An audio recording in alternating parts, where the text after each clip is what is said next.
Vamos lá, galerinha, mais uma questãozinha. Você que está começando a assistir a questão, já deixa o like, porque você vai entender. Então deixa o like, quem deixa o like entenda a questão.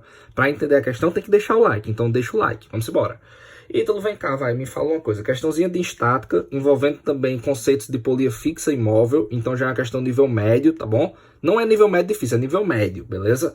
Ítalo, como é que a gente resolve a questão? Primeiro você esquece que existe polia. Esquece que existe polia. Pensa só como sendo a questão de estática. Você quer manter esse corpo em equilíbrio. Então vamos primeiro descobrir quanto é que vale a força realizada do lado esquerdo, desse lado de cá. Quanto é que precisa ser essa traçãozinha aqui, para esse corpo estar em equilíbrio? Quanto é que precisa ser essa força aqui? Ítalo, como é que eu faço, hein? Você vai fazer o quê? O torque de um lado, o momento de uma força de um lado, é igual ao torque do outro lado, o momento da força do outro lado, né?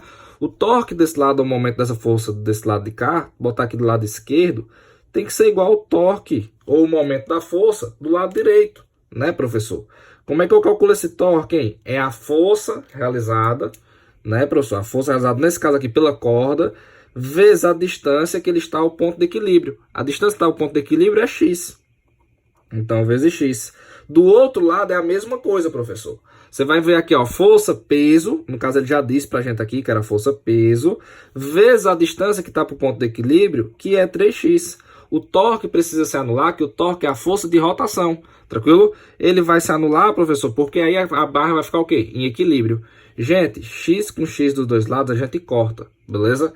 Essa força, então, do lado de cá, precisa ser igual a 3 vezes o peso. E isso é evidentemente, você que já é meu aluno já sabe disso. Por quê? Porque, gente, a gente usa lógica, a gente não usa nem fórmula, né, professor? A gente usa lógica. Ei, se aqui está numa distância 3 vezes maior do que aqui, a força aqui é 3 vezes menor. Se aqui está numa distância 3 vezes menor do que aqui, a força aqui precisa ser 3 vezes maior. Se aqui a força é P, aqui vai ser 3P. Usa essa lógica para a tua vida. Torque é igual de um lado do outro. Você precisa fazer relações entre força e distância. São relações inversamente proporcionais. Então você compara as duas distâncias. Aqui a distância é 3 vezes menor. Para poder compensar, a força precisa ser 3 vezes maior. Então a força aqui é 3 vezes o peso. Professor, prefiro usar a fórmula. Então usa a fórmula. Gente, agora o que é que a gente vai fazer? Vamos seguir as polias, tranquilo? Para poder saber se vai precisar de ser 3P, o valor desse bloco que está aqui, vai precisar ser maior ou vai precisar ser menor. Quando a gente segue a polia, a gente percebe o seguinte. Esse pesozinho aqui, ó, 3P, essa força 3P, ela passa por aqui e continua no mesmo fio, tranquilo? Porque essa daqui é uma polia fixa. O ponto central dela está preso em um ponto fixo, tranquilo?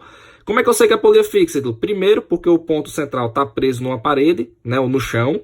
O ponto central está preso na parede ou no chão. Aqui o ponto central não está preso na parede e nem no chão, está preso no bloco. Então já não é. Então, a gente pode usar a segunda dica, que é o quê? Se quando você vem com esse fio, ele passa por aqui, dá a volta e continua, é porque é uma polia fixa. E aí, professor, a gente tem que lembrar da polia fixa, que a gente não divide os valores, né? Se aqui eu tenho 3P, aqui eu vou continuar com 3P. Não é o mesmo fio? Vai lá, o mesmo fio tem 3P. Esse mesmo fio continuou aqui, ó. Esse mesmo fio ele dá a volta aqui e continua. Então continua sendo 3P. Quando chega aqui, esse fio morre. Percebe que esse fio morreu para poder gerar esse outro? Se esse fio morreu, então esse outro aqui não é mais 3P. Gente, esse fio morreu por uma coisa bem simples. A força que veio, né, do bloco, quando chegou bem aqui, que morreu, se dividiu em dois fios, que vão ter o mesmo valor. Se aqui tem 3P, é porque esse outro fio aqui também tem 3P. E quanto é que precisou ser a força desse bloco para poder se dividir e passar 3 para um lado e 3 para o outro? Precisou ser quanto, hein, professor? Precisou ser 6P. Esse é o valor, né, do pesozinho do bloco. Vai ser a resposta da nossa questão. Tranquilo todo mundo? Porque essa daqui ela vai ser uma polia móvel, que é quando o valor de 6 chegou aqui, morreu, né, professor? Precisou se dividir em dois fios, se dividiu 3 de um lado e 3 do outro. Tranquilo todo mundo? Uma polia móvel, essa aqui e essa daqui são polias fixas. Polia móvel, pega a força e divide pela metade. Tem uma força 6. Quando morreu, que se dividiu em dois fios, ficou 3 para cada, tranquilo? Polia fixa só muda o sentido da força. Aqui tá para cima, aqui tá para baixo, aqui tá para cima, tranquilo? Então só muda o sentido da força. Aqui tá para baixo também, desculpa. Para baixo, para cima, para baixo, porque depende de como a gente tava analisando.